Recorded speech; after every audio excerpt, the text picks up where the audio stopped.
La destruction des camps de réfugiés de Tingi-Tingi. Entre 1996 et 1998, sous le couvert de l'Alliance des forces démocratiques pour la libération du Congo, l'armée du Fonds patriotique rwandais FPR de Paul Kagame a massacré des centaines de milliers de réfugiés Hutus à travers tous les territoires congolais.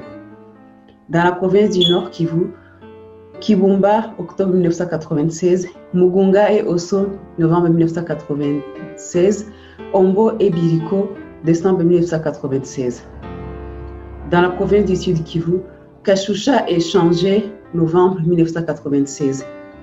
Dans la province du Maniema, Tingi-Tingi et Lubutu, entre février et mars 1997, et Bouendé en avril 1997, pour ne citer que cela.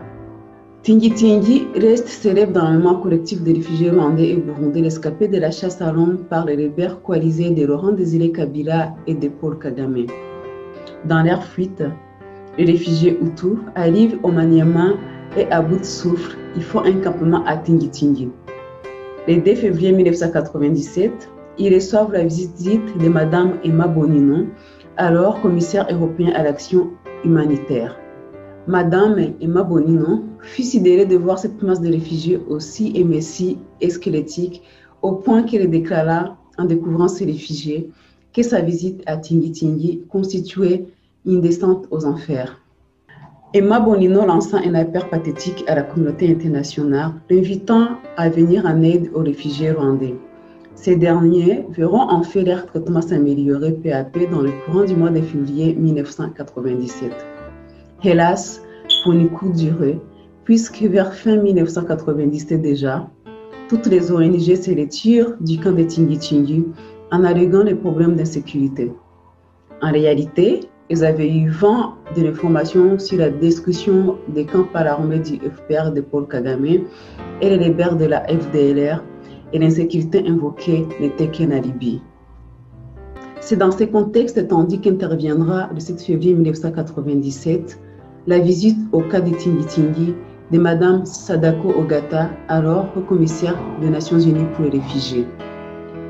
Loin de satisfaire les attentes de la population, cette visite se passa plutôt dans un climat d'écœurement et de découragement général parmi les réfugiés, car Sadako Ogata ne put promettre aux réfugiés ni la survie, ni la sécurité, ni la protection. Pourtant, les unités du FPR et de la FDL, qui s'étaient déjà emparées dans l'après-midi du 13 janvier 1997 du pont stratégique sur la rivière d'Osso, continuaient inexorablement leur progression vers Amissi, à quelques kilomètres de Tingi-Tingi. Comme par hasard, le séjour de cette illustre personnalité du Haut Commissariat pour les réfugiés correspondra avec l'attaque du FPR et de la FDL sur le camp de réfugiés rwandais d'Amissi. À la suite de la destruction du camp d'Amissi, les réfugiés reprendront le chemin du supplice après avoir enregistré de fortes pertes en vies humaines sur place, principalement parmi les enfants, les femmes et les vieillards trop épuisés pour pouvoir encore marcher.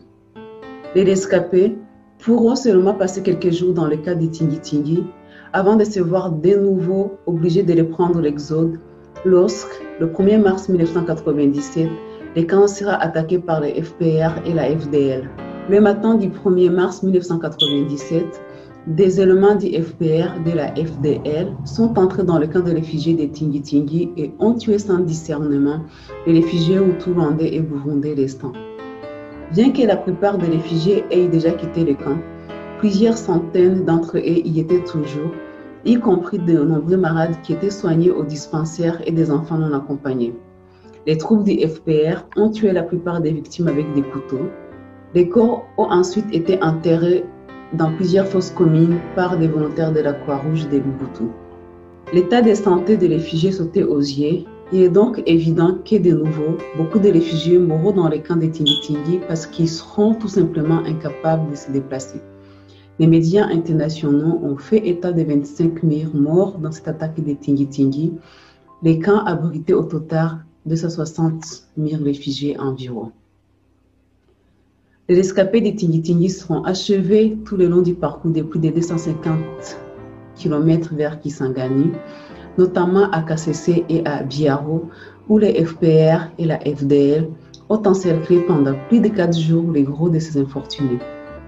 Plusieurs ONG sur place, qui n'ont pas été autorisées à voir les réfugiés, évoquèrent déjà la solution finale en accusant les rebelles de vouloir exterminer ces réfugiés par la faim. C'est par exemple le cas de Stephen Smith dans la libération du 20 mai 1997. De même, le secrétaire général des Nations Unies, Kofi Annan, accusa Laurent Kabila et ses rebelles de vouloir en finir avec les réfugiés en les tuant à petit feu par la faim.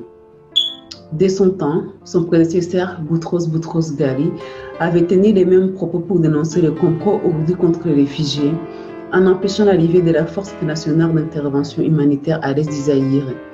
Il avait dit qu'il s'agissait d'un génocide par la faim, mais malheureusement, il n'a pas été écouté par ceux qui avaient le pouvoir d'arrêter ces génocides.